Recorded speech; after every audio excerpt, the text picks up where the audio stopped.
சென்னை பழவேந்தாங்கல் ரயில் நிலையத்தில் பெண் போலீஸ் பாலியல் துன்புறுத்தலுக்கு உள்ளாக்கப்பட்ட சம்பவத்திற்கு தமிழக பாஜக தலைவர் அண்ணாமலை கண்டனம் தெரிவித்துள்ளார்.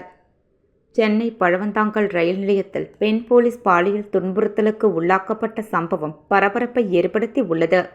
நடைமேடையில் இருந்து இறங்கி ரயில் நிலையத்தின் வெளியே நடந்து செல்லும் போது கீழே தள்ளி பாலியல் துன்புறுத்தல் என புகார் அளிக்கப்பட்டு உள்ளது.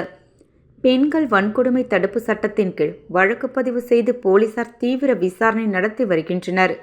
சென்னை பழவேந்தாங்கல் ரயில் நிலையத்தில் பெண் போலீஸ் ஒருவரால் பாலியல் வன்முறைக்கு ஆளாக்கப்பட்ட சம்பவம் பெரும் அதிர்ச்சியை ஏற்படுத்தி உள்ளது. தமிழகம் பெண்களுக்கு பாதுகாப்பில்லாத மாநிலமாக மாறிவிட்டது. அரசின் மீதோ போலீசாரின் மீதோ சமூக விரோதிகளுக்கு எந்த பயமும் இல்லை. ஒட்டுமொத்த அரசு இயந்திரமே செயலிழந்து கிடக்கிறது. சட்ட ஒழுங்கை காக்க வேண்டிய போலீசாரின் கைகள் கட்டப்பட்டு இருக்கின்றன. முதல்வர் வெற்று விளம்பரங்களில் லயத்து கொண்டிருக்கிறார். தமிழகத்தில் தினமொரு பாலியல் குற்ற செய்தி வெளிவருகிறது. அரசு தரப்பில் இருந்தும் போலீசார் தரப்பில் இருந்தும் எந்த உறுதியான நடவடிக்கையும் எடுக்கப்படவில்லை.